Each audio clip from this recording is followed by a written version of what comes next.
Okay, so in greedy algorithms you have a lot of different ideas, to be honest. So greedy, whenever you say greedy algorithm, it basically means that like you have some sort of state of the problem. Okay, so now we have seen this term state a lot of times, that some configuration of the problem, and from this you decide on one part, like style of choice that you will make, that you say is okay, it's optimal. Okay, so you're like, this is your greedy choice. Okay, and then you lead to some other like solution space. And what if it's solvable by greedy, what it turns out to be that this greedy choice at every step like leads you to the final correct, like most optimal solution. Okay, like it keeps making it smaller problems, and each step actually is correct. If you do that, like the answer that you get throughout the whole path will be the optimal answer that you get in any other like optimal algorithm. Okay, so if this type of property is there in the problem, you can use greedy algorithms. Of course, this is very vague, because what is the greedy choice? How do we come up? How do we recognize greedy? That's not very clear from out of this. But the idea is the greedy problem should have these two properties. One property would be common with DP. First one is like there is some greedy choice that there should exist some greedy choice, right? That there should exist some greedy choice that is going to that you're considering to be like the optimal choices at every step, right? And secondly, optimal substructure. So most of the people think that this optimal substructure is only for DP or dynamic programming. It's also for greedy, that at every sub smaller problem you are using the same greedy choice. Okay, what's difference between pruning and greedy? Okay, so let's say uh, let's say this particular problem that you want to build. Let's say I give you n. Let's talk about one problem that we talked about in the session itself. Let's say you are given an n cross n chessboard and you need to find out, give me one solution. Okay, give me one solution to place n queens on this n chessboard so that no one attack each other, right? This is a very standard brute force problem, right? So now let's say you have one strategy that, okay, I will go into n factorial or n double factorial that we discussed in the session, that I will try every configuration and I will find out which all is possible. I will do pruning at levels, like if at this level I cannot like place a queen, I of course backtrack and so on, right? I can do a lot of prunings and other things.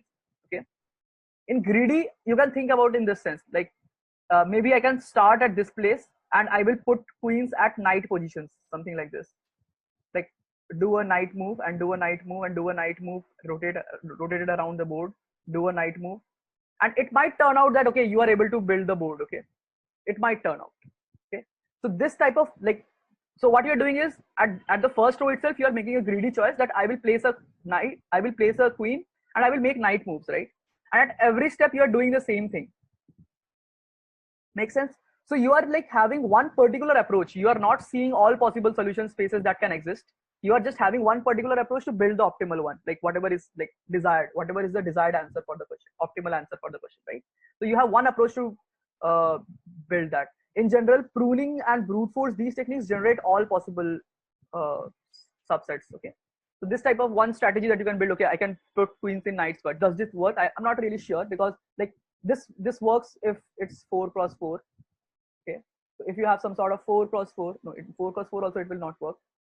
So maybe something like I will put knight, and then next time I try to put knight, I go over here. If I see it's attack, I will go one step back. Okay, and then again I will put knight, something like this. So there can be multiple greedy strategies that you can think about. Of course, this is not a greedy problem. You cannot solve this problem with greedy. It's wrong. Okay, but still, this is one possible idea that it's called greedy. That okay, I'm taking the same style of ideas every step. Okay, brute force pruning are more like you're enumerating on everything. So based on this state you know what to take, and based on next state you know what to take, right? You don't carry on a lot of different informations from previous states. Okay, so it's like state dependent transitions that we design, that for this particular problem this is the greedy choice, for this particular problem this is the greedy choice, and so on, right? So this is the whole idea of greedy. So greedy problems are comparatively non-intuitive. Like you would get, after a lot of practice, you can get a good intuition on brute force recursion, a good intuition on DP, dynamic programming, everything. But if you think about greedy problems in competitive programming, these are a bit non-intuitive because this involves a step, which is this particular step, which is finding the greedy choice, okay, which is sometimes observation based, and it's not very trivial, okay. So in a problem, it might not be very like uh, evident that okay, this is some greedy algorithm that I need to use. Remember, we discussed about idea of exchange argument, right? That is also a greedy algorithm technique. So if you had not known that technique, it's very non-trivial to find out what is the condition by which we sort, right? So these type of finding the greedy choice part in the problem is a bit observation based and hence takes a lot of practice. So you need to do a lot of practice in greedy to get a hang. Okay, this type of questions need this kind of greedy choices. I have this greedy choice option. I can look into these ideas in this particular problem. Okay, so this takes a bit of practice. Okay? So this is all the overall basics of greedy. Like there is no much big theory and other things. In greedy, there is one part that we have already covered, that is exchange argument. We will not look into that today. We will, like, of course, look into more ideas. Now, let's talk about few problems on greedy. So let's say you are given, let's build a big chessboard. Okay. So chess is very common in this kind of setting. So let's say there is a rook. There are some rooks placed on the board. Okay, you place some rooks on the board, and as soon as you place the rooks attack their own row and file, right? I hope these all of you now know. Make sure you understand the like moves of chess pieces, because it's a lot of time frequently asked in problems, and it might not be given in the problem how it moves. Okay, so rooks like attack on each row and column. Okay, so each rook take like hold of some row and some column, right? Okay. Now you need to find the largest rectangle on the board which is unattacked. Okay, so it's like this rectangle is currently unattacked, this rectangle is unattacked, and so on, right? So you need to find the largest area of the rectangle which is unattacked. Okay, so if I go about thinking in terms of like a different uh, setup, let's say let's draw a bigger one. So you have some rook over here, some rook over here. So I'm not, this is a very big board. Let's assume that this is a very big board. So I'm not drawing exact uh, like chess grid, but this is the big board, and there are some attacks going on with the rooks. Okay. And of course, this is an infinite board, so we don't consider unbounded rectangles. So anything outside this is not considered, right? Like we don't consider these into answers. These are like unbounded, right? These are unbounded. So we don't take unbounded rectangles into the consideration. We only take into consideration the rectangles which are bounded. So in this case, like let me completely draw this first. Right, so if these are the four rooks, these would be the grid, and then this would be the rectangles that are formed, right? These are the unattacked rectangles. Right? Now, of course, by diagram it looks like this is the largest, so you need to return the area of this rectangle, right? Now let me give you the constraints for the problem.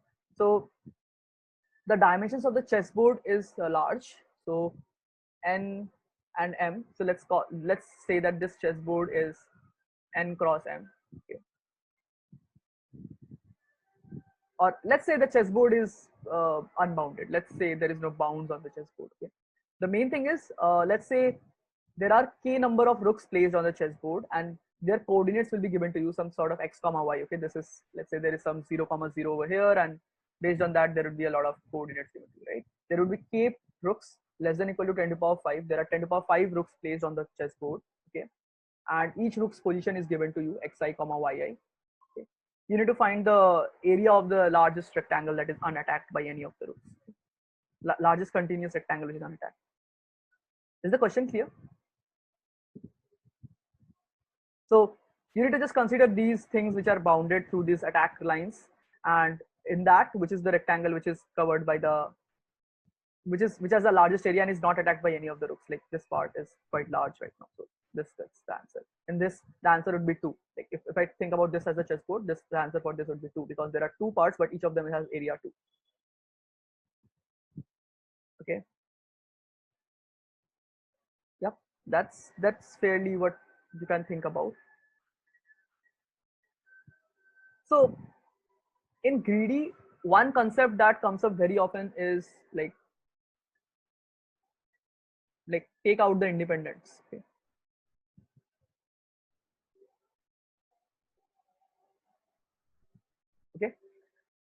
So in this particular problem, you see that, okay, let's say, look at one particular row that is there. So one particular row, let's talk about rows. Okay. So if a rook is placed at x comma y, then all of the x row is gets blocked, right? Like let's say this is the row x, so it gets blocked. So then again there can be some other x1, let's say x2, x3. I'm writing just the distinct ones right now. It's okay even if you write repetitive. Okay.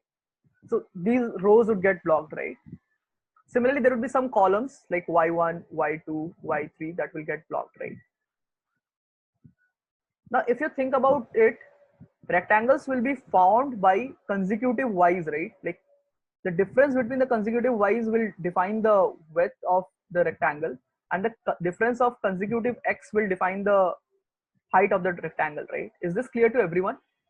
The difference of consecutive x will define one possible height of the rectangle. Like there are multiple possible heights possible, right? And consecutive difference between y will define the width of the rectangle, right? Wi. Is this clear to everyone? Can I have a +1 on the chat? Yep. So now a quick observation: if there are let's say n points, n distinct y's, and m distinct x, how many rectangles would be formed in total in this grid? How many bounded rectangles will be formed in this grid?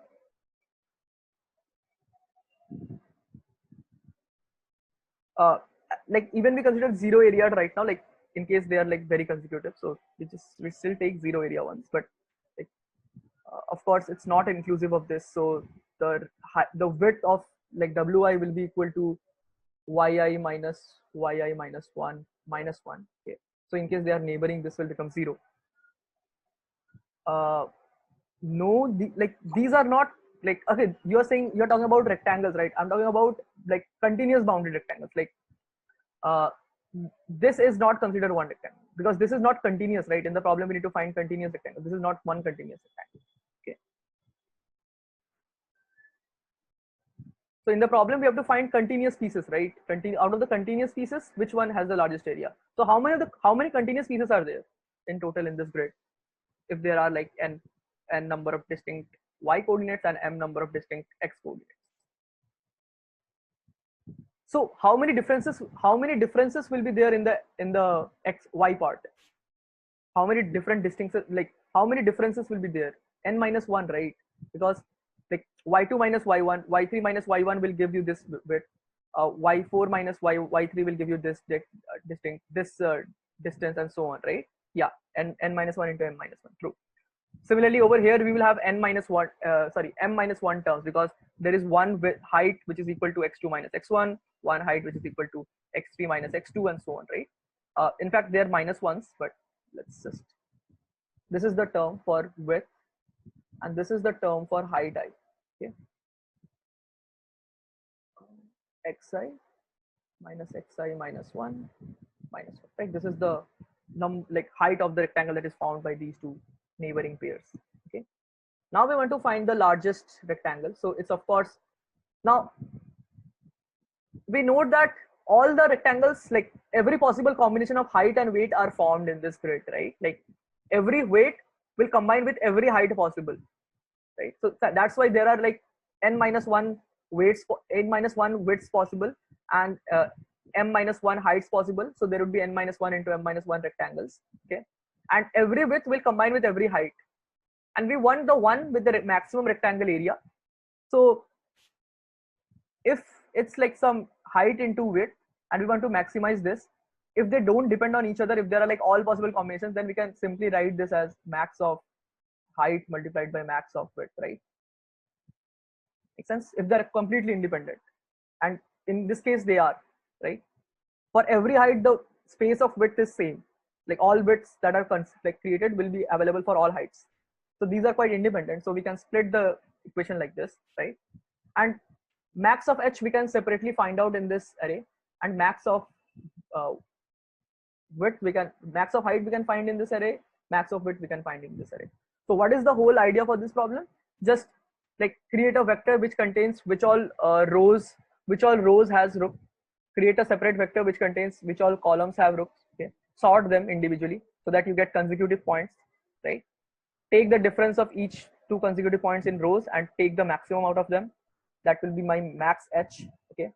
Take the consecutive difference between y coordinates in the columns and take the max consecutive difference, that will be max width, right? And just multiply them, because that corresponding to that two dimensions, whatever rectangle is formed has the largest area. Okay, is this clear to everyone?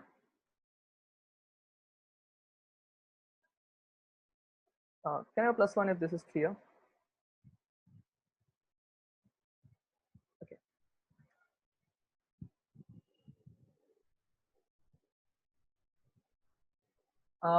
Yeah, vector one is faster. Like you should not go with a higher like overkill structure, right? Like multiset y is not needed to find max. In fact, you can do the max in order, and why are you even going for like, okay, so difference, so you need to find consecutive difference, so that you have to build using a vector only, right? In maps also you can do, but it is comparatively longer in code. So of course you can use anything because the time complexity is same, but constants matter, right? So in like constants sometimes matter. So in sorting, vector plus sorting is much faster than multi-set sets and all those things, because they are complex data structures, okay, internally. Okay. And taking max and using a multi-set. Okay. In this multi-set also you have to find consecutive difference, right? You have to put in consecutive difference. So for that you will have to either sort it or somewhere. So multi-set is not really required in this problem. Fine. So is this completely clear? So we just find out independently x and y and then like product them their maxes, and that's the answer. Let's move to the next problem then. Okay. This one is a fairly interesting one. So this one, the previous one was a like greedy starters. Let's start with the main course problems. Okay. So let's say there are like k persons on a grid. Okay, there are, let's say there are n persons, okay, on the grid, and their coordinates are given to you, like they are at different positions on the grid. Now all these k persons want to meet at a position. Okay, every person in 1 second can so you define an operation equal to move one person by 1 unit in 4 directions, out of 4 directions. Okay, so what you can do in one operation is pick a person, okay, move it in one direction if you want to, like any of the 4 directions, okay, and then that's one move. Okay, so you have to find out the minimum number of moves needed to make all of them meet at a single point. Okay, now think about this problem for a bit. Like, I don't want answers directly if you already know. This problem is a bit interesting, so think for maybe 1 or 2 minutes. So the question is, you have n persons, their coordinates are given to you. You define an operation OP, which is saying that move one person, you can pick any person, move it by 1 unit in any of the 4 directions. Okay, now find out what is the minimum number of moves needed to make all of them meet at a particular point. Okay. Think about this problem for a minute.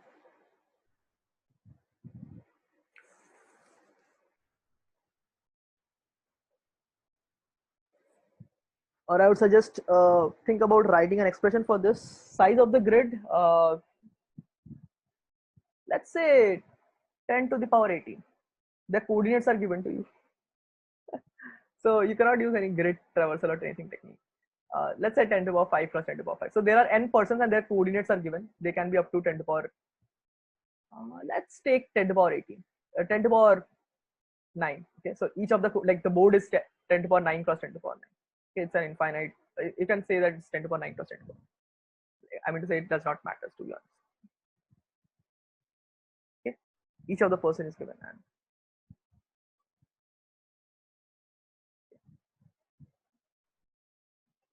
so Abhijit is suggesting average of x equal to this.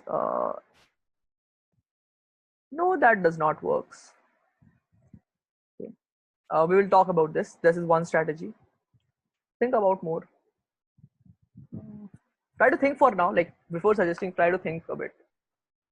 How do we, first of all, like max difference of x and y coordinate? No, in one move, only one person can move, right? So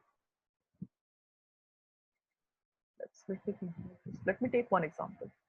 So let me give you first hint that before solving such problems where you have too much of directions and too much of dimensions, let's try to solve the 1D version of this first. Okay, so in a lot of complex problems, uh, what we can do is we have to first, let's say, solve the 1D version. So let's say you have like 4 persons and you have to meet at some point. Okay,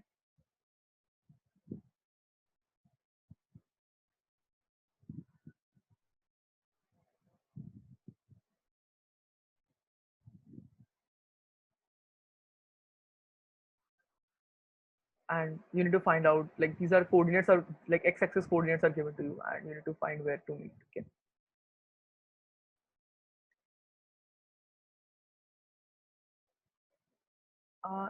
yeah, median works for this particular problem, but we'll be exploring why it works.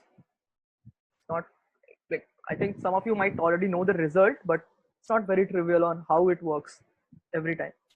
And we would be again follow, if this is like the first part of the problem, we will again follow up with the next part of this. So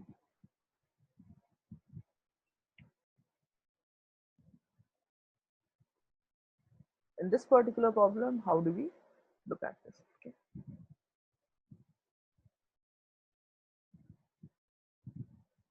so it turns out that making all of these person meet at the median is the best you can do. Okay, now why is that? Like, we cannot just directly say that it can meet at median, right? So let's first quickly write up the expression of this particular part, that let's say there are n person. Let's solve the 1D version. Okay, then we'll look into 2D. So let's say the 1D version, there are like x1, x2, x3 given, xn given to you, right? So if all of them meet at a particular point, let's say that, let's call that point some x. Okay, let's say they meet at x. Okay, so the expression would look like something x minus x1 plus x minus x2, right? This is the number of moves needed. Is this clear to everyone, that this is the number of moves needed to make all of them to meet? Okay, and we have to minimize this. Okay, minimize. Is this expression clear to everyone, that this is the like question that is being asked, that find out x such that this is minimum? Variance? No, this is not called variance.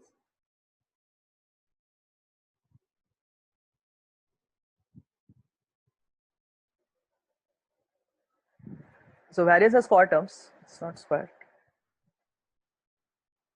So it's not variance. So in general, like if this was squared, another thing, like average would have worked, but in general, like let's say I would have made, let me just give you that particular expression as well. Like if I had squared these expressions over here, then the answer would have been average of all coordinates. Okay, but let's say we have absolute values, it's not very trivial, right? You cannot directly, like, so if it would have been squared, you could have differentiated it and you can like had found out the optimal x.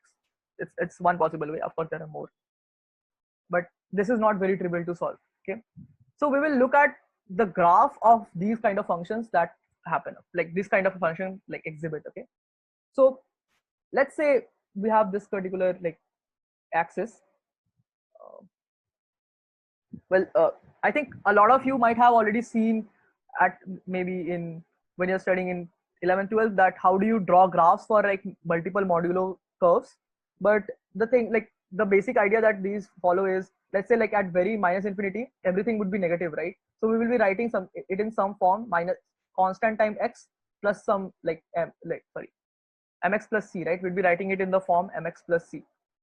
Okay, make sense? So at minus infinity, of course, it's like a positive infinity, right? At minus infinity, it's positive infinity. And what is the slope at minus infinity? What is the slope of the equation at minus infinity, if you think about it? Can one of you quickly say that? It's a bit trivial, I think. Minus n, right? The slope is minus n, so it's decreasing right now. Okay. So as soon as you hit the first point xn, let's say these points are sorted for now. Okay. So let's say we hit the x1. Okay. So as soon as you hit the x1, this particular term flips its sign, right? Because earlier x was less than x1, so this was negative, so it was like x1 minus x. So if you open the modulo, it was x1 minus x, but now it will become x minus x1, right? Once it crosses x1, so there would be a +2 on the like slope of the equation, right? Like +2 on the slope of the equation. So from minus n, it will go to minus n minus 2, right? Something like this. Make sense?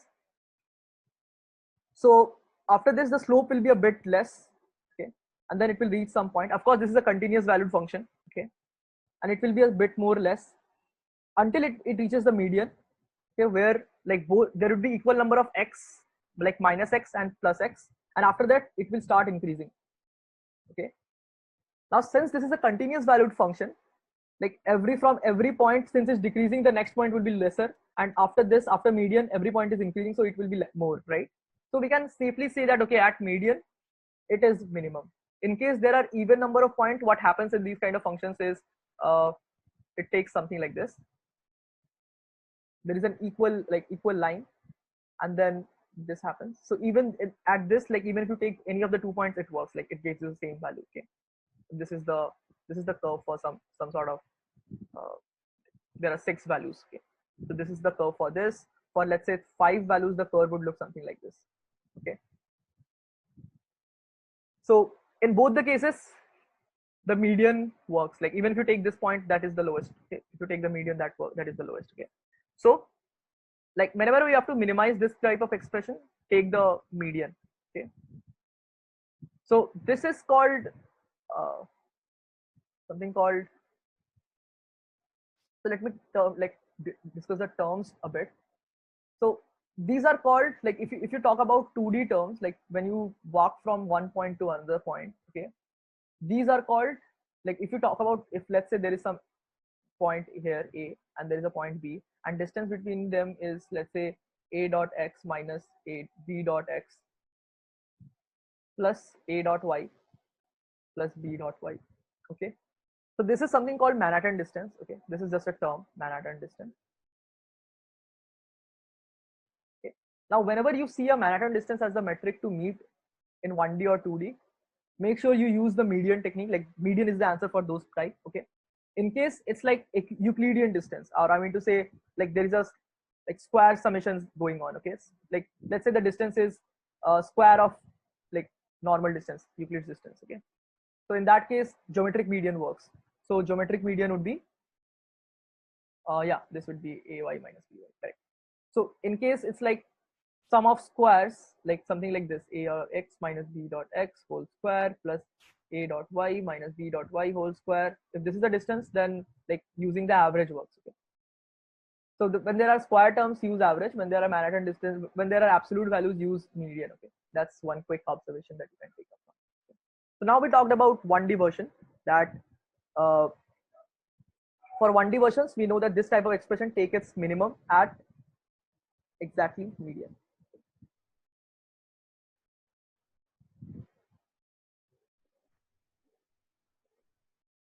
If xi can be cyclic, can we go from? Yeah, so that will be one of the questions that will be there in the practice problems. In fact, it's a recent Kickstart question. So I think there was a Kickstart on this Sunday, and in fact, the question that Saurav asked was there on the contest. Okay, so that will be a practice problem after this. In fact, we will discuss one more problem after this, which will help you to solve that one. Okay. So now, we know that for 1D version, median is the answer. Okay. Now let's talk about 2D. So again, in 2D, like there are n points. Okay. So you have xi comma yi given to you, and you know that finally you have to meet at some x comma y. So if you write the metric, this is going to be x minus x1 plus y minus y1 yi, right? Summation. Okay. This is going to be the summation, and we can split this sum in two parts because these are two independent parts. So this is going to be x minus xi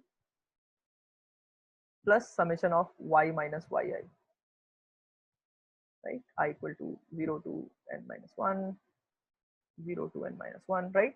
And now these are two independent problems, and we can find out like separately for like x coordinates, find its median, and that will be the x coordinate of the answer point. Find out the median of y coordinate, and that will be the answer for the y point, right? Because they are independent. So in a lot of greedy problems, you will see that this independent property is coming up, that you have like summation or product of two different metrics, and they are quite independent. So just use greedy on both of them. Okay. Make sense? So is this question clear to everyone? Like in 2D version, just take the medians of independently x-axis and y-axis. That's it, and that will be the final answer. Okay. So final answer would be median of all x, median of all y. So this is going to be the point at which you meet, and then like if you know the point, you can like quickly loop over everything and add the costs as well if you want to, number of moves, right? Make sense? Now let's solve one different version of this same problem with some queries into places. Okay.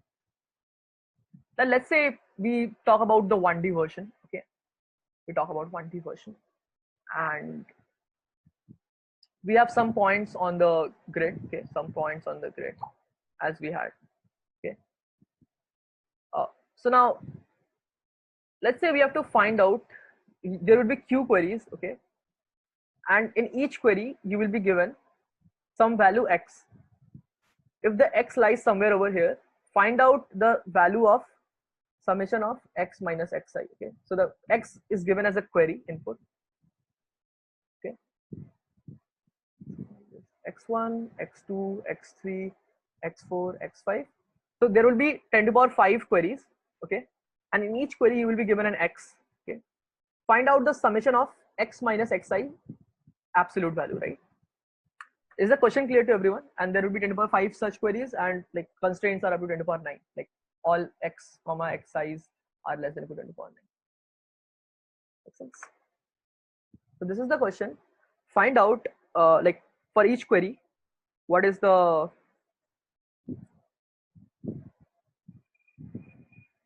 value of this limit of n? N can be 10 to the power 5.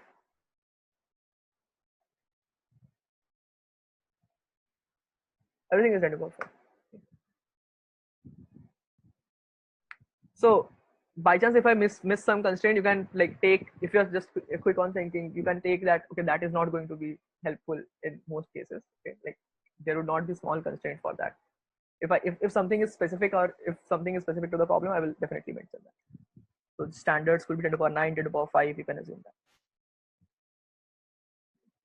So in general, you should try to solve it for the best constraint. Like in general, if you later on go for, like rest of you will also have interviews and other things. So in interviews, you don't generally get constraints, right? In competitive, you have constraints to guide you that, okay, this might be something non-optimal, I can do better. But in interviews, you might not get constraints to help you with the optimality. So you should try to solve it in the best like possible case as well. So how do we find this very fast? So think about this for a minute, like no answers right now. Sort x, I think some of you would be able to find the answers, and x in between. Y and x in between will give you the same value? I don't think so. Like x between two medians. So we drew the graph, right? It was not same at all x, right? It's not same at all x. This was the graph, something similar to this. So it's not same at all x.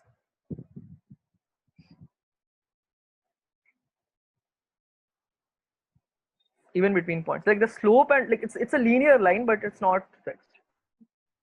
So think about this a bit. Take 1 minute. Just think about this.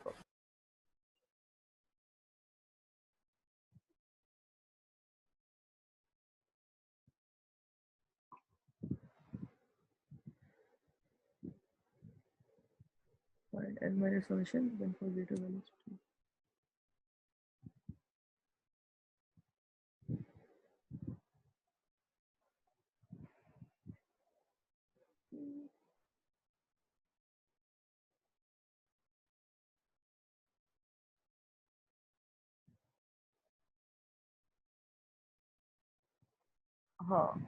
So there are two ideas, both of them are valid.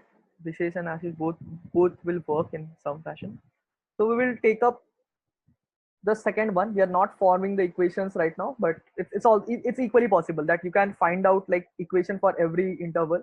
Given an x, find out which interval it lies in using a binary search and use the like equation over there. So you can think about in this terms that we know that this is the graph.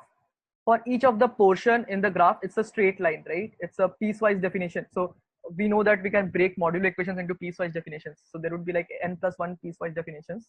So in each of the piecewise definitions, it will be a straight line because we know that it will be of the form mx plus c. So we can calculate m and c for each of the intervals, okay, and store it in this form that after x1, like before after minus infinity, it is this particular slope. It's mc, then it's m1 c1. Then after x2 it is going to be m2 c2, okay, and then given a x, find out after which is the first point after which this lies, okay, what is the last point after this which it lies, and that is going to be the interval in which it lies, and use its m2 c2 m and c values to calculate the value at that x, okay. This is one possible like approach, but the thing is like you can do this, but there would be some work on doing calculations on c1 and c2, okay. So both are equally like you have to calculate some metrics. So this is one technique. We will not be discussing this one in details. We will be taking up the other one, which helps you to solve a lot more problems in general. Like this is also a good idea that keeping piecewise definition in every interval, but we'll be taking up one more idea to solve this particular. Okay. So let's talk about this particular expression over here.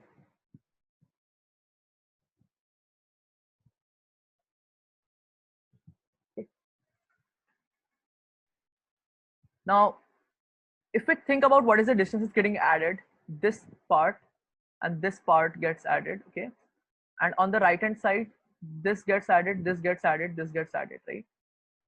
Now let's think in terms of prefix sum. How can we calculate these values if you want to? Okay.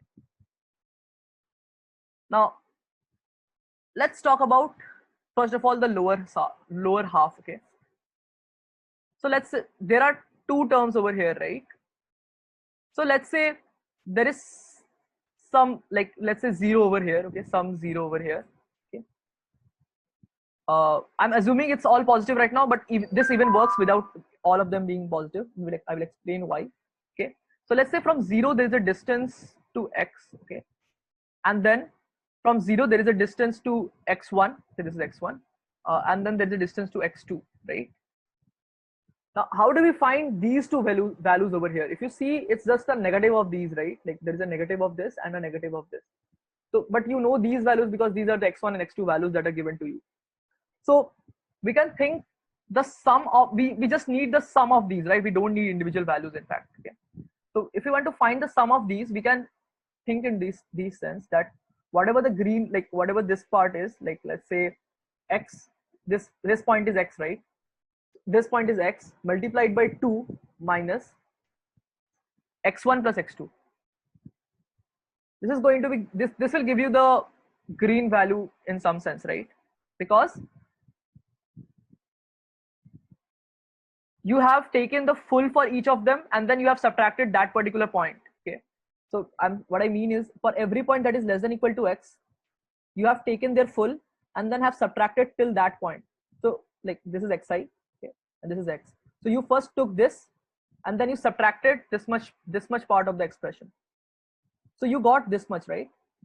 And you did this for all the variables, so from that you will get x multiplied by the number of variables less, like number of x points less than x, okay, count, plus minus the sum of those lower points, right? x1, x2 and so on.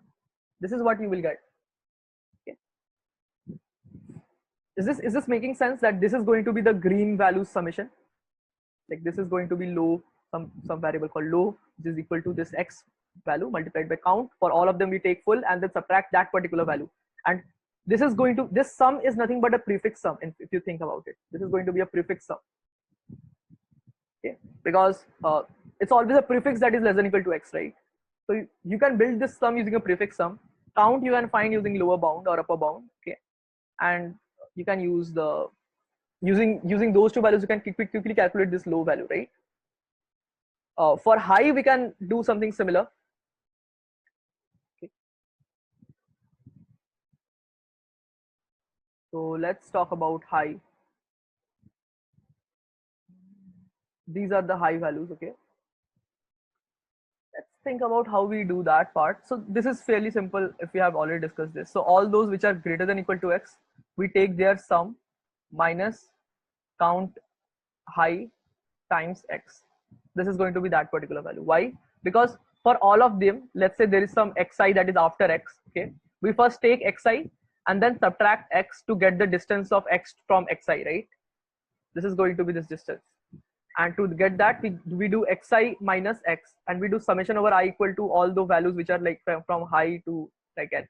This is going to be like, this is not going to be from high to n, I mean to say this is going to be some like whatever point you binary search till to get the position which are greater than equal to x, and those all points will get added. So this is going to be the sum of points which are greater than x, sum of all points xi greater than x, plus minus count of x greater than x, xi greater than x times x, right? This is going to be the value of this. But now this is the like sum of distances from the for the higher part, this is the sum of distances for the lower parts, and then just add them. Make sense? Is this clear? So this is one technique that you can use, that building like whenever you have Manhattan distances, like you have absolute values, build something from the like build a separate expression for the lower side, build a separate expression for the higher side, and then combine them. Okay, that's a very common technique that is used in such modular questions. Implementing this would be fairly simple as well. You just have to like just let's say you have a array which has like, let's say 1 3, these are the points 5 7. Okay, these are the points. Okay. You build a prefix array. So this would be 1 4 9 16.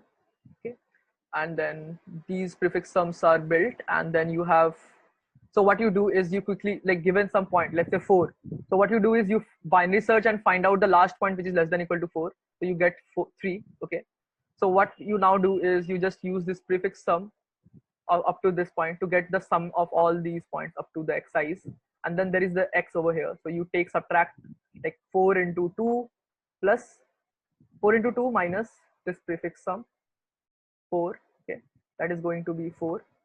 This is going to be low value.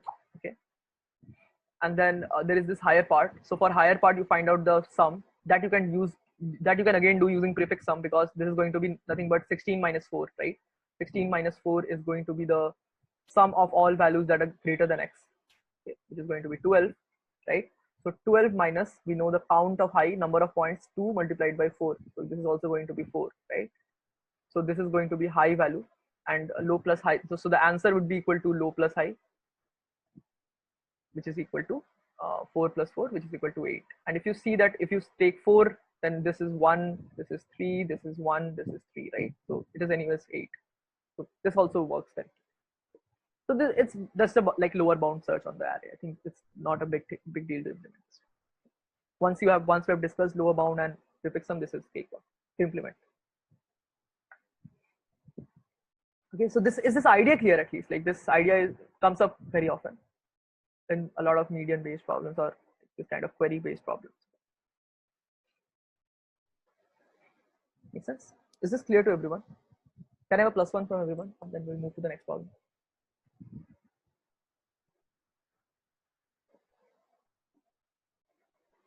Okay. Let's talk about the next problem.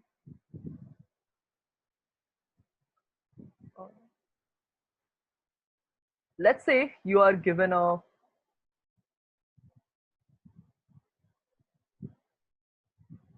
or rather let's take a example. Okay, so you are given a, a 0 1 bit. Okay. And what you can do is you can flip, you have an operation defined that flip any subarray of k positions. Okay, so given an array, so this is an array of size n. Okay, and you are given an operation called which allows you to flip any k positions of the array. Like k is fixed, k consecutive positions. Sorry, this should be consecutive. Okay, k consecutive. So like let's say k is equal to 2, k is equal to, let's say k is equal to 3, then if you take this, the array becomes 0 1 0 and then 1 0, whatever the rest of the things are. Right, this is what one move is defined as. Okay, so now you have to find the minimum number of moves in which you can transform this array into, let's say, all ones or all zeros. Okay, like if you can transform it into all zeros, find out in minimum number of moves. Okay, how many moves can you do that? So let's talk about in terms of like a smaller example, because this will take some time to run on a bigger one. So let's say you have something like this, that 1 0 0 1. So let's first solve a simpler problem. Let's first try to find out, can we make, first of all, make it all zeros or all ones? Like, can we make it all zeros if we want to? So the question is, find out, can we make the array all zeros by transforming subarrays? Okay, let's say 0 0, and then let's take k is equal to 2. So you can of course make this 0 all once, or if you this, you can make this all once. Okay, can we make this all zeros? Let's say, yeah, we can make this all zeros. So let's say we flip this much, so this becomes 0 1 0 1 0 0, and then we flip these two, so this becomes 0 0 1 1 0 0, and then we flip these two, so this becomes 0 0 0 0 0. Okay, so we can also make this all zeros. Okay, so given some array and a k value, find out, can we make it all ones or all zeros? Like any one of them, you can solve any one of the versions of the problem. Let's say we want to solve it, can we make it all zeros? Okay, we have to like switch off all the switches. Okay, something like that. And the constraints for this problem would be n up to 10 to the power 5 and k up to 10 to the power 5.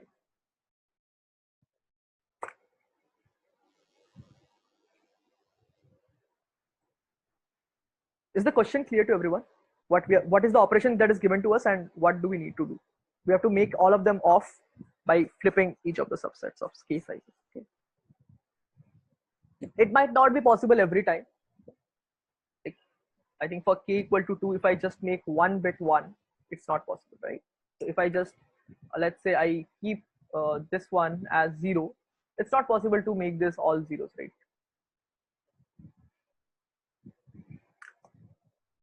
So find out the minimum, like find out the, if it is possible to make it all ones.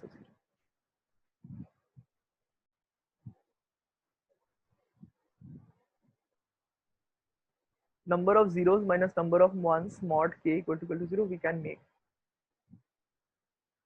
Okay, that's a good idea.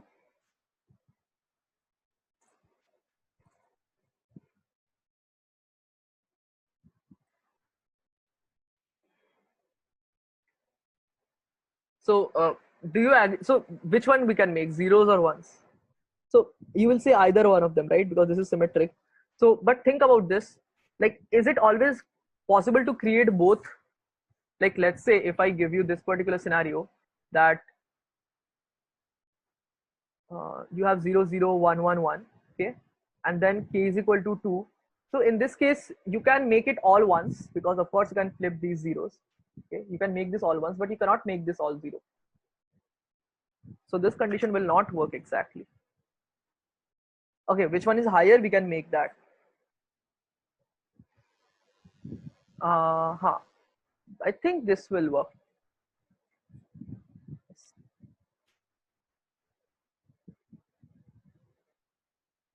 So we want to find out some strategy in which we should be doing this particular operation so that we can do this. So uh, whichever is higher we can make. So how do we check for the lower one if you want to? Like the lower one might be possible, right? It's it's fairly possible. So it did not solve the question, like any one of the questions, in fact, because like even if you want to find it, if you can make all ones, so that might be lower one, right? How do we solve for the lower one?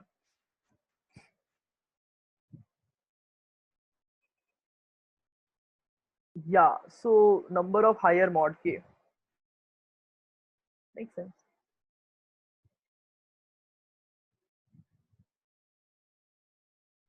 So it's not exactly like this because I think you should get the hint by now that if the low, like if it should be symmetric for both the parts, like it's not very independent.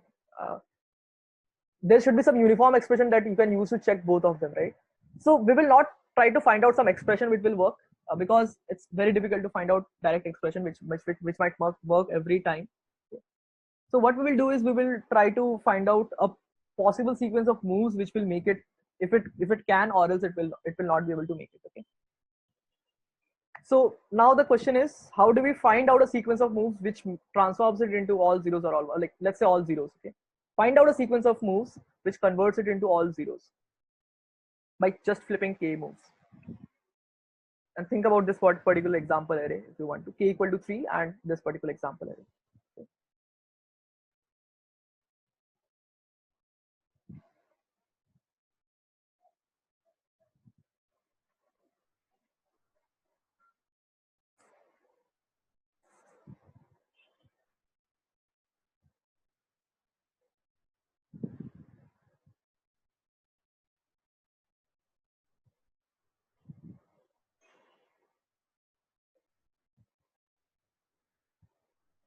Okay, so let's think about in this, just sweep from left to right and do operation if we find a one. That's a very good idea. In fact, that's a correct idea, in fact. Okay.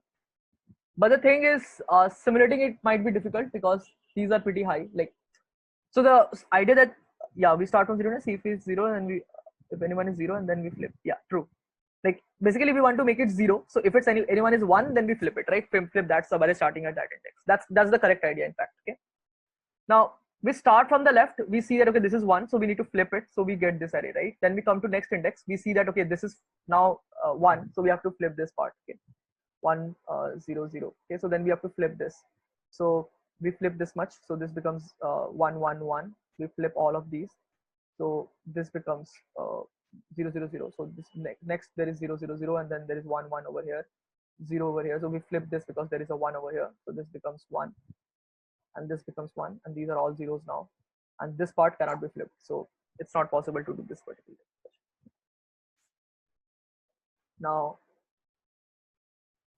how do we like implement this particular problem? Because of course we have to, like, once we flip at this index, we have to change all the next k indexes into their changed value, right? Because that's the value by which we will decide on that index. It's not like the initial value, right? So we have to flip that index. But if you loop and like change on all the next k indexes, it will TLE, right? Given this constraint, like for every index, let's say all of them are 1, and if you flip, the next one becomes 1. It's designed in such a way. So in that case, like every index you will have to iterate on k number of times, and that will give you a TLE. How do we optimize on that one?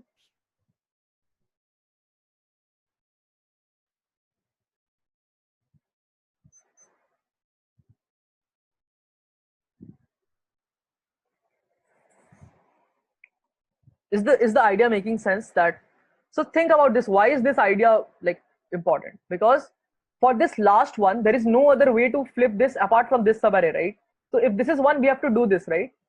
And once we are done with this array, once we have set this array, this position to 0, uh, it's never going to change again, because there is no point in changing this back to 1 and then again coming to 0. Like it's not never optimal. So now we have this new sub problem of this particular part, and now we have to solve it in this particular part. So if this is 1, we again solve it, or if it's 0, we just shrink it, right? This is the whole idea that we're doing. Now parity of flip, yeah, parity of flip is important, but how do we like implement that, and like how do we work with that in implementation?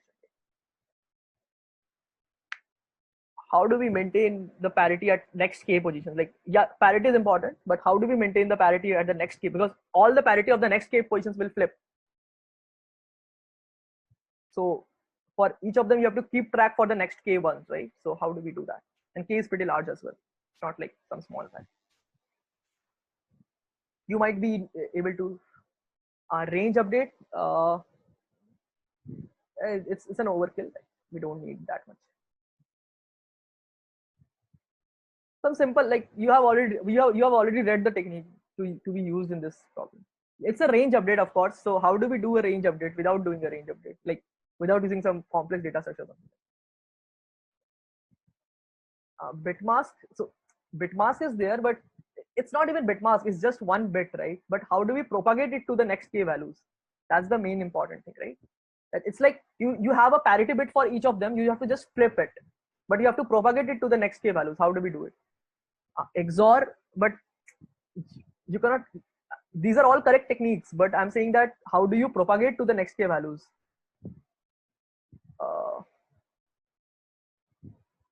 Like how do you, like at every next index you need to get whether that was flipped by how many number of operations before that. Partial sums, that's correct. Yeah, if odd flips, yeah. So basically we need to find out if it was an odd flip or even flip, right? So for that you have to range update in the next k values, and for that you can use partial sums. Okay, so this is a very important technique right here. So we can use partial sums, but you will say, hey, in partial sums we processed all queries first and then like did a prefix sum, right? But in this as well we can do a partial sum because we have not yet reached the points that needs an update. Let me explain how we are doing this. Okay. So let me take an example, and that should explain most of it. Okay. Okay, something like this is there, and then k, like there are more points, and then k is equal to, let's say, 4. Make sense? So what we do is we like see that okay, this is 1, so we have to flip this for sure. Okay, so we make this 0, and of course these all needs to become 1. So like k is equal to 4, so these all needs to flip. So what we do is in the there we keep a separate array, which is the partial sum array, right? So we will do a like a, let's say we want to find out how many flips affected that particular position. So I could have done with a single bit, but I'm just keeping the count. Okay, and at this index we mark a -1, that okay, this particular flipping ends at this index. Okay? So if you think about this as some index I, this will be equal to I plus 1, and this will be equal to I plus k, right? So you do like some partial p of I plus 1 plus plus and p of I minus 1 minus minus, right? And then after this, once this index is done, we move to the next index, right? Now before, like, we check this index to be 0, but we also look at what is the value that is coming as the prefix sum of this particular array. Okay, now if you remember in partial sums, we had the partial sums as +1 and -1, and then we built a prefix sum, right? We built a prefix sum to get the actual values of the arrays, right? So if we build a if we build a prefix sum for this particular array, you would have actually got something like this: 1 1 1 1 1 0 0, something like this. Not this much. 1 1 1 and 0 0, something like this, right? So what we'll be doing is, what we are doing over here is, for this much part we are maintaining the partial sum, and for this much we have already built the prefix sum. Okay. So it's a running partial plus prefix sum that we are building right over here. Let me explain what we're doing. This is a bit complex, but if you understand it, it's a nice technique. Okay, so when you are at this position, you want the prefix sum. Okay, so if you have computed the prefix sum up to this position, you can add the prefix sum at this index, and you can check, okay, how many number of flips have been done at this index. Based on that, you can decide on what is the actual value of this based on original value, and if this is odd, you flip it, and so on, right? Based on that, you decide on flipping. If you flip, you do a +1 over here and -1 over here. Okay, and then you come to this index. Now for this index, the prefix sum would be this prefix sum plus this partial sum that you have kept over here. So this will be, let's say, 1 right now. Okay, this will be 1. I'm assuming this to be 0 right now. Okay, so if this is 1, then we know that this has been flipped, so this is actually 1. Okay, so since this is 1, we have to flip this much. Okay, so what we will do is we will do a +1 over here and a -1 over here, right? Now when we come to now the prefix sum over here is 1. Okay, now when we come to this index, prefix sum over here is prefix sum over here plus this partial sum, so this is 2. This is even, so this does not flip, so this is already 0. Okay, when we come to this, this is 0, the partial sum is 0, and the prefix sum up to this point is 2. Addition is 2, it does not flip, so it's 0, it's okay. Now if you think about this index, this is 2 and the prefix partial sum is -1, so the prefix sum is over here is 1, and this is odd, so this will flip, this is 1, and then you need to flip it after this if it's possible, and so on, right? So this is what we are doing over here. Okay, so we are basically keeping the partial sum array for the rest of the array, because after this we have to do a range k update, like we have to do a +1 on all the k like some k ranges. Okay, and for the indexes we are building in from back to front manner, so we are building a running prefix sum as well, because we know that after building the partial sum array, if you remember, if after building the partial sum array, if we build the prefix sum, we would have got the correct contributions at all positions, right? +1 +1 +1 and then -1 removes, right? So we are building partial sum up to the point where we need the current actual value, and then for the next of the things we still have the partial sum array. Okay. Is this making sense to someone, or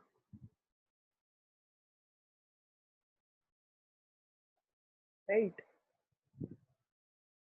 Okay, so basically for the rest of the things you are just doing a +1 and -k at points, and that you will take up when you come to that particular position, and at this position you know the value by using the prefix sum that we have built till now and the current parity. So if the prefix sum is if odd, you need to flip the current parity, and based on that you do whatever you need to do, right? Make sense? In fact, you can think about this particular part, that this sequence of operation is also the minimum number of moves in which you can do this. Okay? Because you have to flip this first one anyways, so why not do it in the first move itself and then solve it in the rest of the part? So this is the most optimal sequence as well. Okay, just simulate this, and this is going to give you the number of flips that you do is going to give you the optimal number of flips that is needed for the problem as well. Okay. Because think about it, like anyways any part that needed flip would have got flipped by this particular operation, and anyways you have to do the flip for this first one, so why not do it in the first place and then solve the rest of the problem? It's not going to make it any worse, right? Because 2 times flipping the same subarray is the same thing, so we are never repeating any subarray, so it is always going to be optimal, right? If you're not repeating any 2 subarray and we are getting to the answer, it's always a unique, like it's a unique path length in this particular problem. In fact, it's going to be the same choice of subarrays as well, but we are not going to that depth. Make sense? So this idea that, okay, whenever for any index you have to flip next few indexes, something like this occurs in a problem. Understand that, okay, you can use partial sum for that part, and prefix, you can keep building prefix sum in a loop. Okay? So this is one nice technique that you can take up from this problem. Okay. Okay. So now let's talk about the next problem.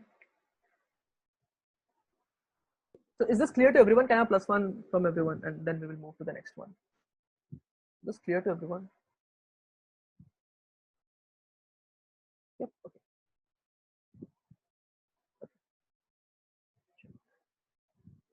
So we'll talk about 2 more problems. Let's say, so this is a good problem. Think about this particular problem. Okay. So let's say you are given an array 1, 3, 2, 1, 5, 6. Let's not introduce 5, 6. Let's make it 3, 3. Okay. We have to permute to get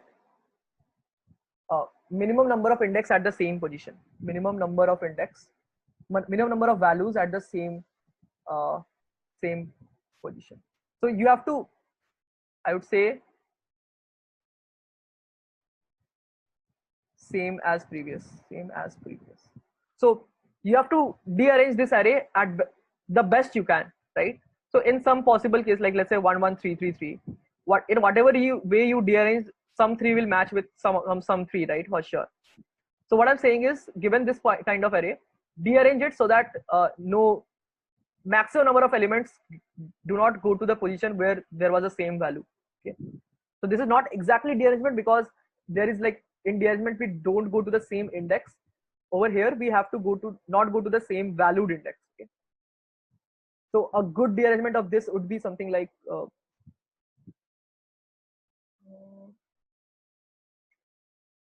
you can just put 3 2 3 3 1 1. Okay, this is a good dearrangement of this because no index that was initially the same, like no index is as same as the initial value, right? So given any such array, find out its best dearrangement possible, like any of the best dearrangement possible. Okay, and n can be up to 10 to the power 5, and values can be up to 10 to the power 5 as well. Okay. Make sense?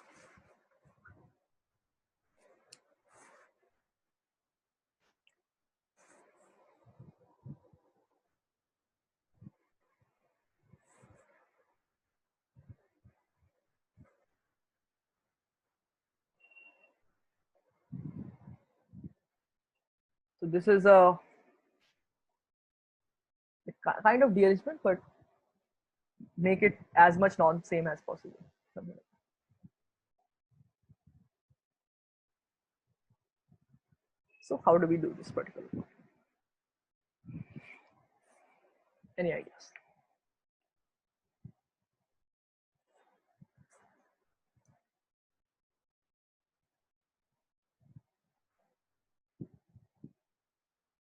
Most abundant different value. If there's a tie, then use any one of them.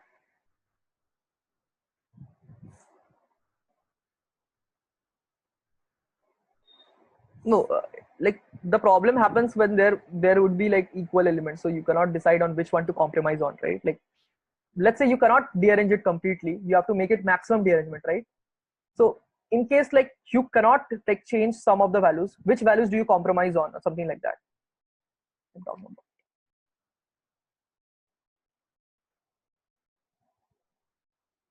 Okay, so there are a lot of ideas that can come up in this problem. Most abundant different value. Okay, so you're saying like start replacing with 3, then with 1, then with 2, something like that. Okay, that's a possible idea.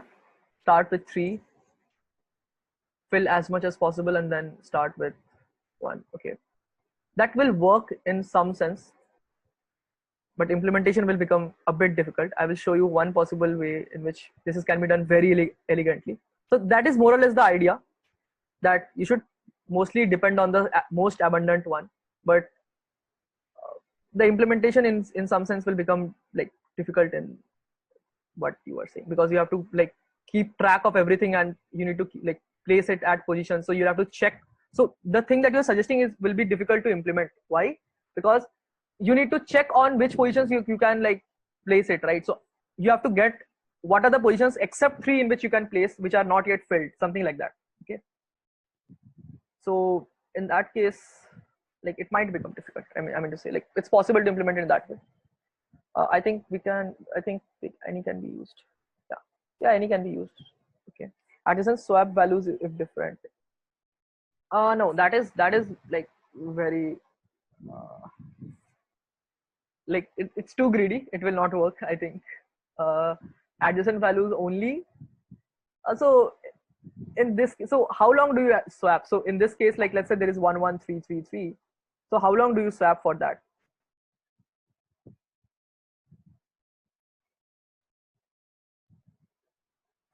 Values and then go over each index one by one.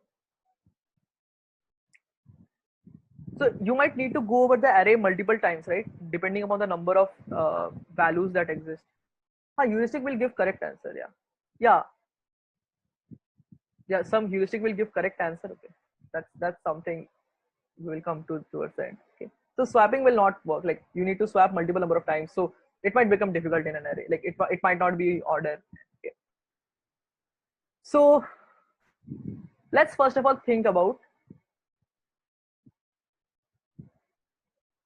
Okay, yeah. So in some implementation, you can go with one array. Okay, I understand. Like it's completely like implemented specific. You can maintain vectors on things to simulate that. The thing is, how do you prove that your idea is working? Most of the like in most competitions, most of the even top competitors try to use anti-test cases to prove that it's not working. And if they find that okay, they are not able to find up, they generally code in greedy problems. So that's one difficulty in greedy problem, that you don't generally like 100% get that okay, your idea is correct. Either you have to submit and test, or you need to find the anti-test case very fast. Okay, it might not be very trivial to find out. Okay, in fact, in this problem, it's very non-trivial to find out an anti-test case, because it's difficult to find out where your algorithm might fail, right? But I would suggest that if you get an idea very early and you think it's easy to implement, it's okay to submit it once and try in greedy problems only. Okay. In rest, I would not suggest that. But in greedy, if you get an idea and you think that it will work with some intuition, you can go with that intuition. Okay.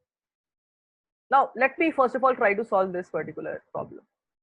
Let's say you are given 1, 1, 2. We just sort the array, right? Given a sorted array, you have to find the best replacement possible, best like non-overlap possible, right? I want to say non-same matching. How do you solve it for sorted array? First of all, can someone think of a good idea, like maybe some random idea that might work?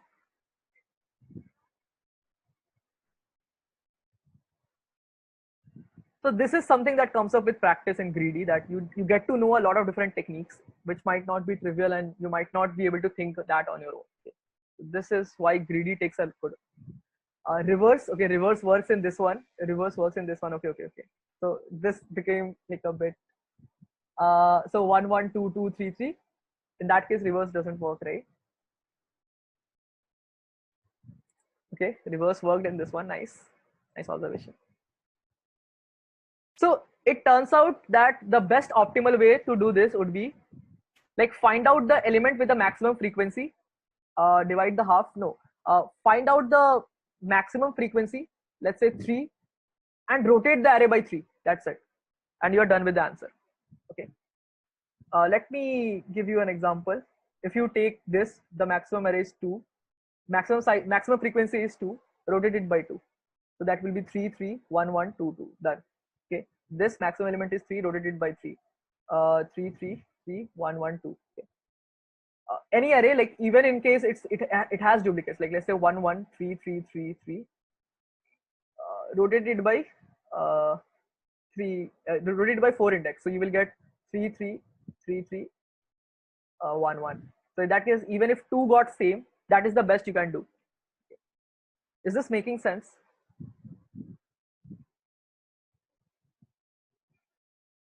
Like, is it evident that this is working on these samples at least? Okay, I understand this is highly non-trivial. Okay, but is this clear that this is working on this, at least these samples? And it turns out that it works well with other examples as well. Why? Because let's say you have some array, and like less than half of it is the maximum subarray. Okay, let's say so what we are doing is let's say we are having a sorted array, and we have to find the maximum dearrangement. So what we do is you find out the maximum frequency of an element. Like the maximum frequency is 3. 3 has the highest frequency. Like the maximum frequency is 3.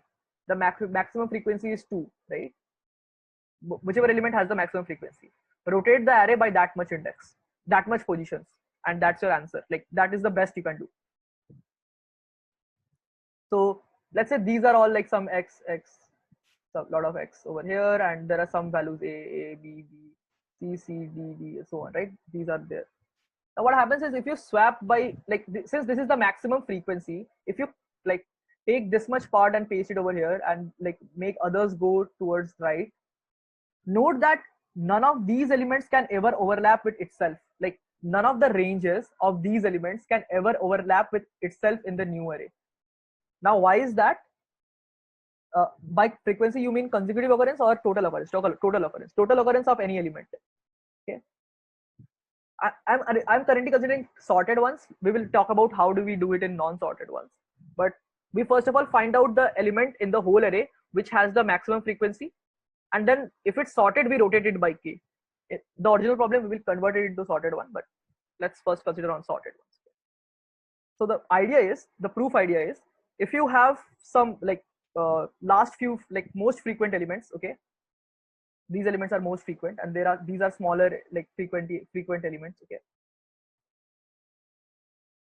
if they are like anywhere in continuous positions, like they just have to be continuous positions. Okay, if we rotate it by k positions, what happens is none of their initial positions, like initial like indexes, whatever they were at, coincides other than the largest one coincide with itself, because it at least got shifted by this much, right? It at least got shifted by this much, this f largest frequency, and this is some f dash which is smaller than f, so it's less than equal to f. So the new starting can only be after this like ending. Okay, is this making sense? Like what we are trying to do, that we just compromise on the largest one and everything else will work for sure. Okay, and the largest one will also work. Yeah, this only works for sorted, right? Yeah, this only works for sorted right now. We will convert the original problem into sorted once we understand this. Okay, so first, is this clear that in sorted ones, if we take the most frequent element, like the frequency of the most frequent element, and rotate the array by that much value. Okay, in sorted, and in sorted they will be consecutive, so it does not matter. Is this clear to everyone?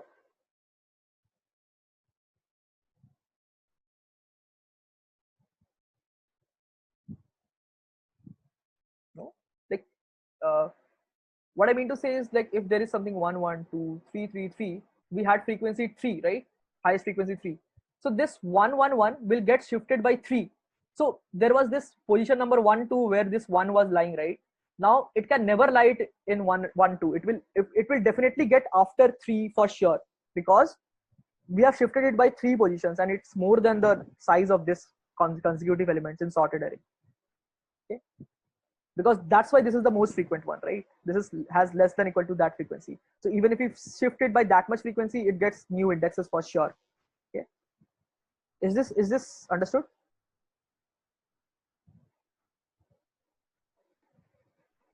Okay, now how do we solve this for like non-sorted arrays?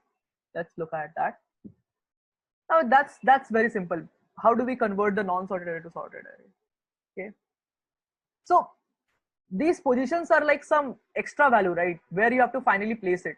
What we can do is we can pair them up with their initial positions. Okay,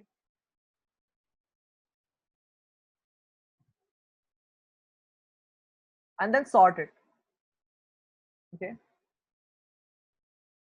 1 1 1 4 2 3 3 2 3 5 3 6, right? You can sort it in this fashion if you want to, right? Make sense? So we can sort it in this fashion. Now what we do is we just simply use a trick that these indexes are the ones that correspond to 1 2 3 4 now, some in some sense. So we just rotate these indexes by k values. Okay, so we find out the most frequent element, that is 3. Okay, and its frequency is also 3. So we just rotate it by 3 values. So what we get is 2 5 6 1 4 3. Okay, we just rotated this second array by k values, like k is the max frequency. So now the original pairs will become like 1 comma 2 1 comma 5 1 2 comma 6 3 comma 1 3 comma 4 3 comma 2. Am I audible right now? Sorry for the interruption. Let me quickly share my screen. Yeah, so we were taking that. So let me just quickly set up the chat. So what I was saying is we just built the, for every, like we built the pairs and we sorted them by the value. Now we are using these indexes to rotate by k. Okay, so we get this pair 1 goes to 5 1 6, sorry 2 6 3 1 3 4 3 3. Okay, this is what we get. And now place these values into these positions.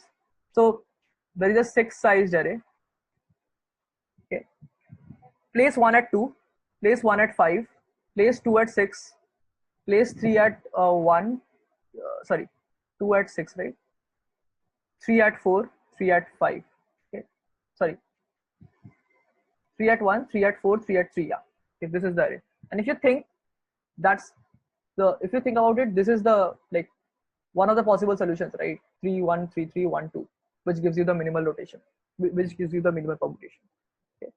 So we are just basically thinking the same thing in terms of sorted fashion, and just using these indexes as some renamed indexes in some hypothetical sense, and then just rotating it by k values. Okay. Is this clear?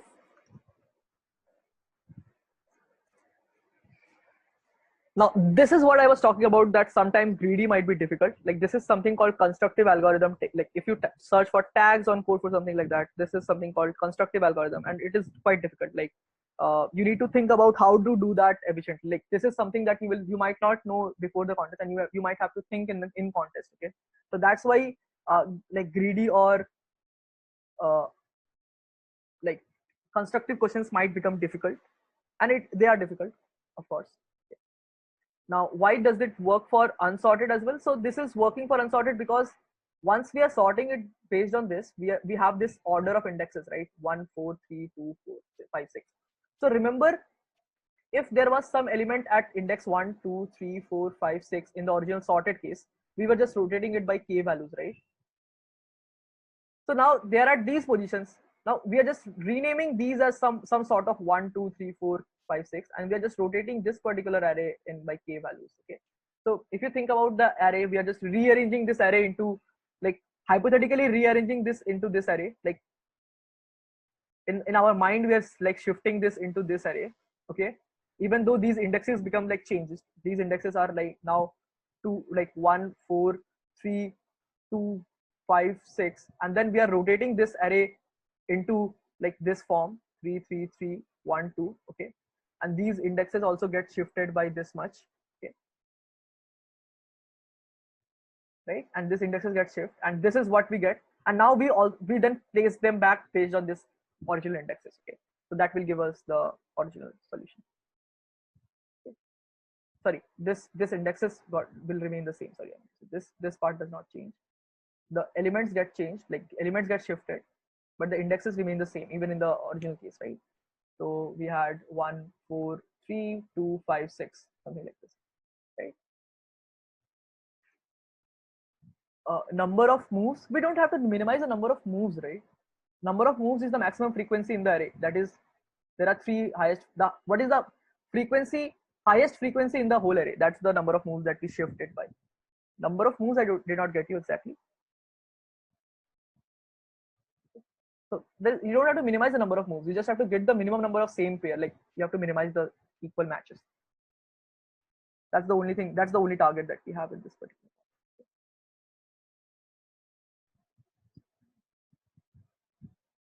Is this clear to everyone? Like the idea of this shifting by k to make it minimum matching. Like this is some idea that now you should keep in your mind, that okay, if sometime you need to make dearrange in this fashion, you can quickly use this idea. Okay.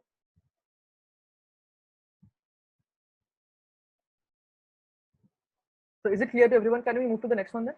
Okay. Let's move to the next problem. So next problem is also interesting. So you are given n values.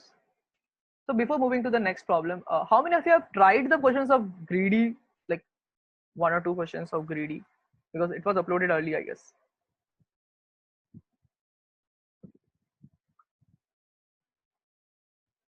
Yeah, I assume no one.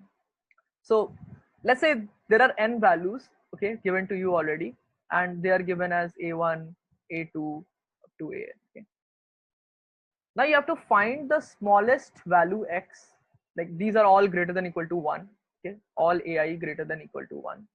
X. Find the first value greater than equal to 1, which cannot be created by any subset of these like value sums. Okay, so let me explain what my problem is. This, let's say this is the array given to you, n equal to 3. This is the array. So the first value that cannot be generated by any subset sum of this would be equal to 5, right? 5 cannot be generated using any subset, like subset sum. Okay, let's talk about 1, 3, 4. Okay, so in this, like if this is the array n equal to 3, 2 cannot be generated as any subset. This is the smallest value that cannot be generated, right? Is this making sense? What we are trying to find, given an array, we have to find the smallest element which cannot be generated using like subset sum values of the index of the elements present. Okay, and you can take one element only once, you cannot take one element twice. Is this clear to everyone? So we have to find the smallest such value, and let's start with the easier constraint. Let's say n is up to 20. How do we do that in that case? So the question is, given n values, which is like a set. Okay, so there you are given a set, like it's not a set, it's a multi-set. I mean to say, like elements can repeat. Okay, so out of these n elements, you can take any subset and make its like subset sum. Okay, so you can build like sum of the elements that you take as subset. Okay, so what is the smallest value greater than equal to 1 which you cannot make using subsets of this array? Okay, that's the whole question. Constraints are given, ai is greater than equal to 1, x is greater than equal to 1, and n is up to 20, let's say. Okay, so how do we solve this? Find all subset sums. Okay, that's a good idea. So what we can do is we can use a brute. So we generate all 2 to the power 20 subset sum. Note that the values can be large, like ai can be up to let's say up to 10 to the power 18. Okay, let's say ai can be up to 10 to the power 12. Let's take in this case. Okay, let's take 10 to the power 12. So subset sum can be large as well. Make sense? So in that case, we will have to like keep a multi-set, and like not a multi-set, you can even use set. Okay, set of long, and put all the generated subset sum into a multi-set set, and then you have to find out the smallest index, that smallest value that is not present in the multi-set greater than equal to 1. Can you do that?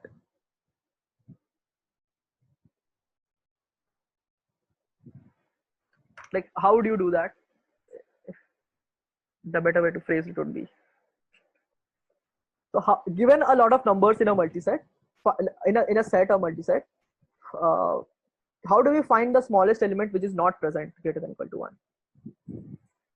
Like not in order log n, you can even loop through the multi-set if you want to, because it's just one problem, right? There is no sub problem.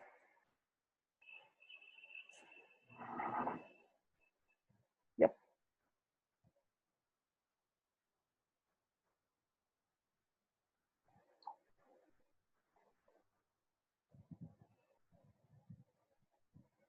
No need for all these tough techniques. So what you can do is start from 1 and loop up to 10 to the power 6 plus 1. Like loop, like just try all values from 1 to 2 to the power 20 plus 1, and just use a find to check if it exists in the set or not. Since there are 2 to the power 20 values, at least 2 to the power 20 out of 1 to 2 to the power 20 plus 1, at least one value will not be present. And even if all 2 to the power 20 are distinct values, at least one value in this range would not be present. So you can just use a find to check, like just loop from 1 to like 2 to the power 20 plus 1, and just find if it's present in the set. If it's not, break, or else continue search. Is this clear?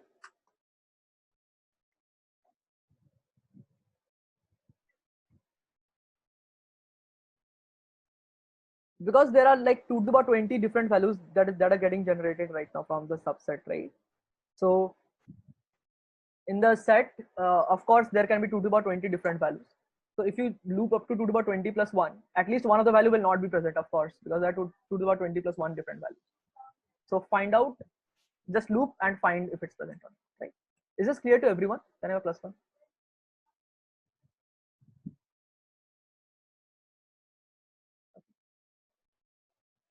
So now that was the easier version. Let's take the same problem again. N values, there are a1, a2, so on up to an, and you have the same x like greater than equal to 1 constraint, and you have to find for n less than equal to, let's say, 10 to the power 5. How do we solve the problem then? So of course it was going to get difficult. It's we're not going to discuss a brute force problem in greedy session, right?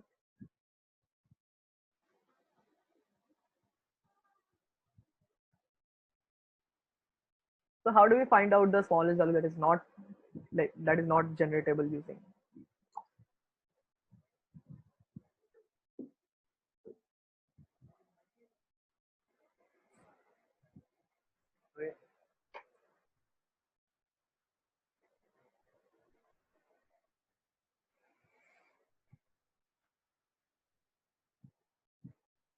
Like let's take some examples that we will like look into. 1 1 2 1 3 4 1 2 5 6. Okay, let's talk about these examples. Think about in terms of these examples and it might strike you. How do we find the smallest number which is not present, which cannot be created? So of course this is a set, so we can sort it. So let me give a hint. Let's say we are taking it in terms of sorted sequence. Okay? Let's say we are sorting it first, and then we are looking into this. How do we now think about can something be created?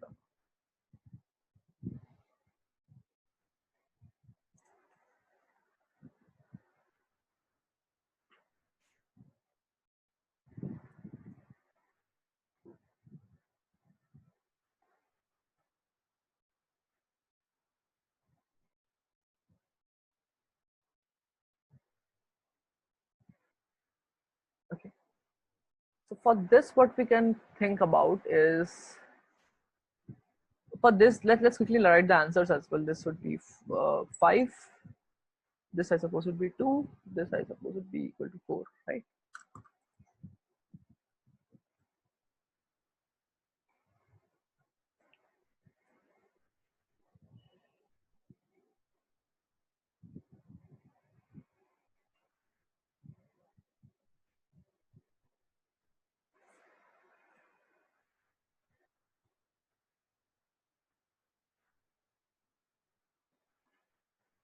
Okay. So let's think about how we can do this particular problem. This is not exactly trivial, but of course in greedy things are not trivial. Like you might not get very simple questions where you just have to sort and answer. Okay. Computations. So, and even in coding rounds nowadays, some questions are asked tricky questions. Some tricky greedy questions are getting swept into from competitive into coding domain, like coding round domain as well. So both are becoming comparatively harder in greedy sense, I mean to say. Okay. So let's say we have to find out which uh, how do we like find this particular part out. um, so let's say we want to create some value y. Okay, so let's say we can create all values from 1 to y minus 1. Okay, and we want, like, we know that we can create all of them, right? And we want to check, can we create y or not? Okay, makes sense. So if we know that everything we can create from, like, we can create every value from 1 to y minus 1, and we know that, like, current like sum of like number of, like, if you think about that, how, like, find out the sum of elements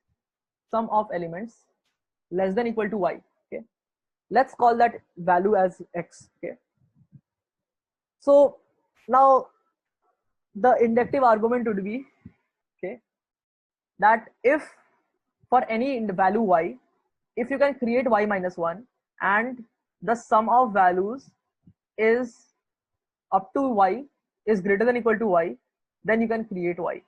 Okay, now let me explain what's happening over here.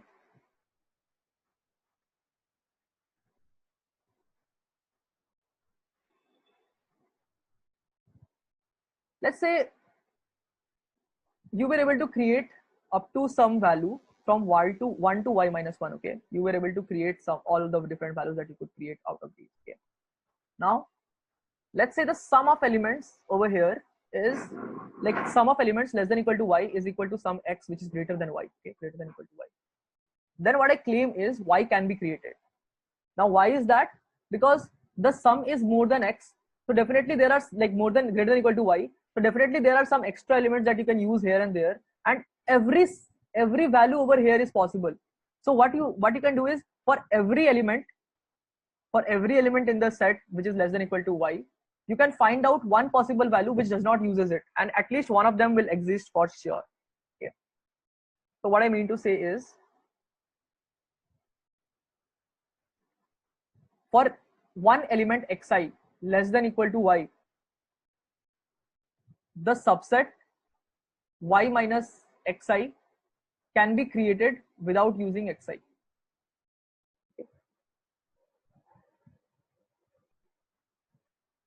Make sense? So let's say if a subset is there which has sum equal to y minus xi without using the without using the element xi, then we can of course include this element xi to create the subset y, right?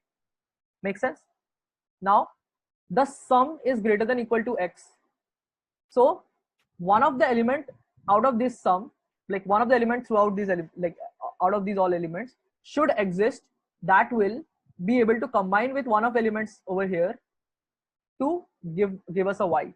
Now why is this true? Let me explain it using two possible case, like two case works. Like let's say there is this range from y1 to y minus 1, okay, and then there is y, and let's say there is one element xi which is less than equal to y, and the set y minus xi, like a subset which has a sum y minus xi, can be created. Okay, of course it can be created because it's in the range 1 to y minus 1, and we are saying that all of the elements over there can be created, right? If this can be created, we can generate y only if this does not use xi, right? Now there are two cases. One, xi is greater than equal to y by 2. Okay, if there is at least one element greater than equal to y by 2, okay, makes sense?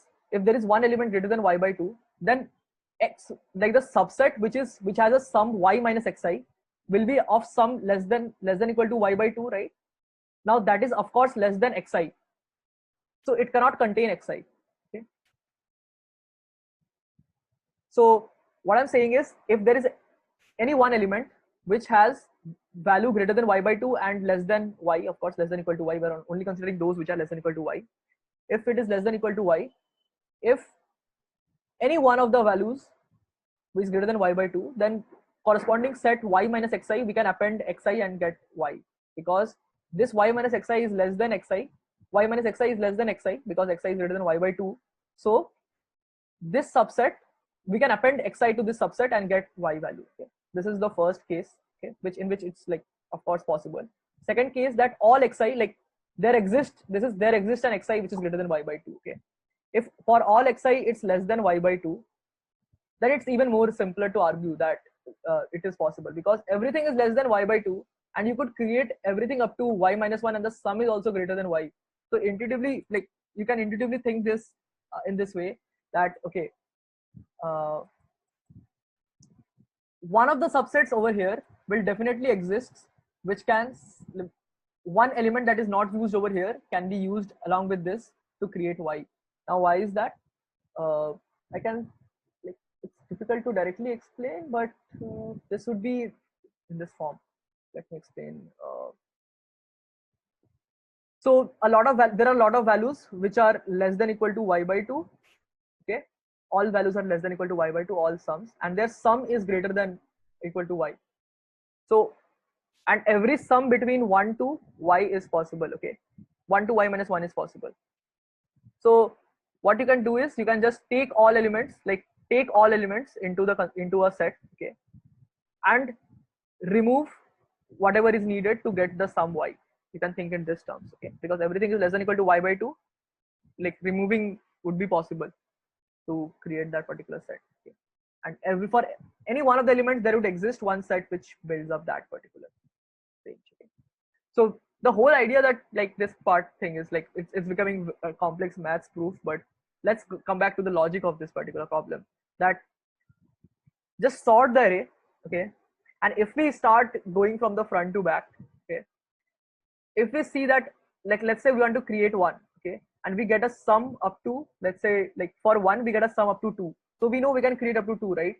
and we can create up to 2. So we can also take into anything up to 2 plus 1, that is 3. So this is also get engulfed, and now we know that we can create anything up to 4, and then we know that okay, we cannot create 5.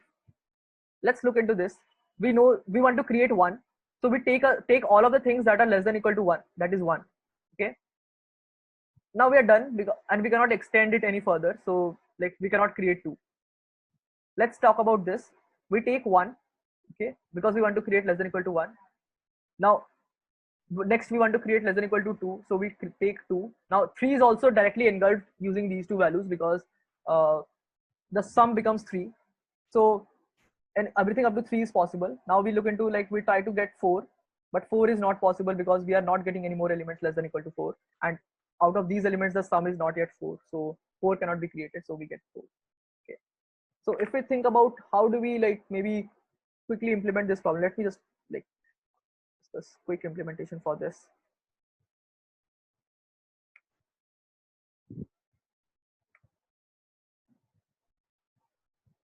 So if you just take, I'm just like writing in integers right now. You, in the original problem, you might need to change it to long and other things, but the idea is this, something like this, that you're taking all the array values and then you're sorting all the arrays.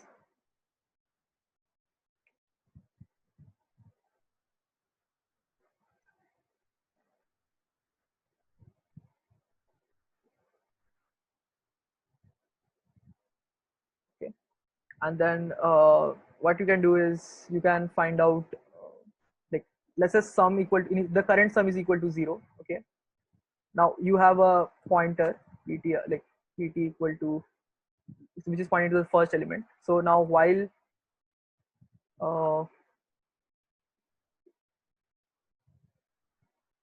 while pt is less than n, now let's call it while 1. Okay, we will try to take as many elements, that is, like, and now let's say current answer, current check.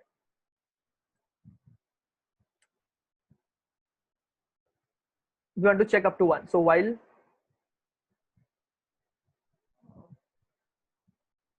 ARR of I is less than equal to cur check, whatever we want to check currently. Okay, sorry, not ARR of I, we have to do ARR of pointer, right? While pointer is less than n and ARR of pt is less than, right? What we do is we just engulf that into the sum.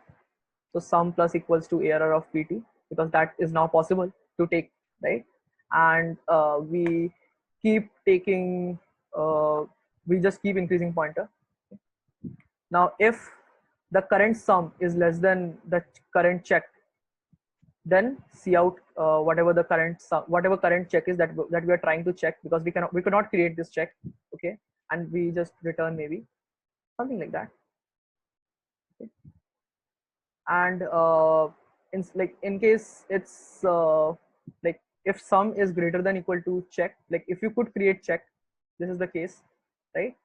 So what we do is we make cur check, like what we want to check is equal to current sum plus 1, because we know that we could have checked everything up to this particular point, and by taking new elements up to this we could create anything up to sum. So now we want to extend it up to sum plus 1. So this directly moves to the next higher value, and then we can keep looping until we can get more elements and more elements and so on, right? So just think about this particular part a bit. I think this is in the practice. So like I would suggest code this one on, like, think about this once on your own, code it. If you're not able to do this, of course you can always ask this on the forum. Okay? So this particular part would be this. So this is the main part that I was like talking about, that you maintain a current check and you build a sum up to that current check. And if it's like, if the sum exceeds the current check, then you can create the current check, or else it's not possible. And if it exceeds, the new current check that you should be doing is sum plus 1, because whatever sum you created, you could create everything up to that particular sum.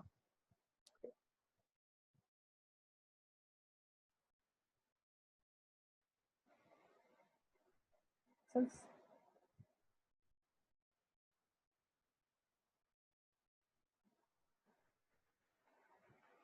So is this almost clear? So I think most of you will have to solve this once on your own, and then only I think this will be clear. This is a bit on a difficult side, like a bit of provey problem, that You have to prove that this hypothesis is working, and then you have to work with that. Okay.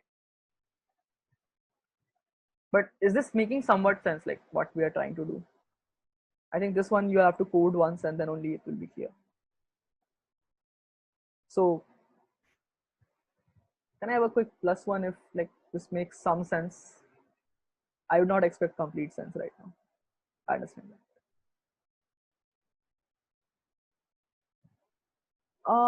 Yes, it's possible. So like it's not possible, like it's very difficult to get fresh new ideas. This one, like this, like rotated by K, I think like this I solved in a live contest. So like I think a lot of competitors solved, like not all, but a lot of top competitors solved this in live contest. So I thought of this on my own itself. Like it's not like some new thing. So this type of things exist, and this type of constructive problems come up very often. But again, there are a lot of standards that are repeated. So I would suggest like first complete those standards, and then like in constructive field, like you need to solve the problem. So a lot of competition at like higher levels happen at constructive problems only, that you have to construct on the spot. Every standard thing is known. Okay.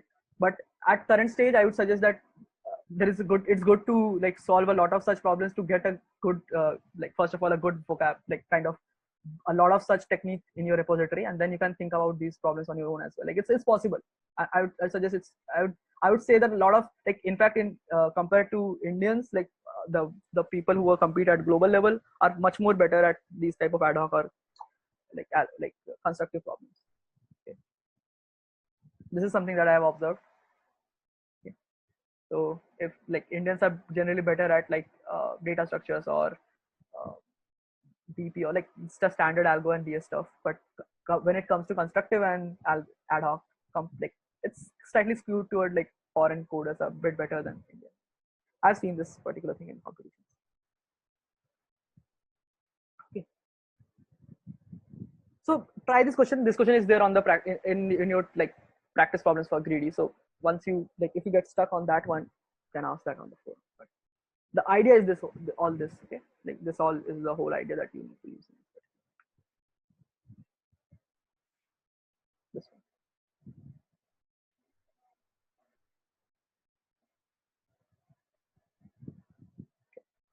So I think that's all for today's session.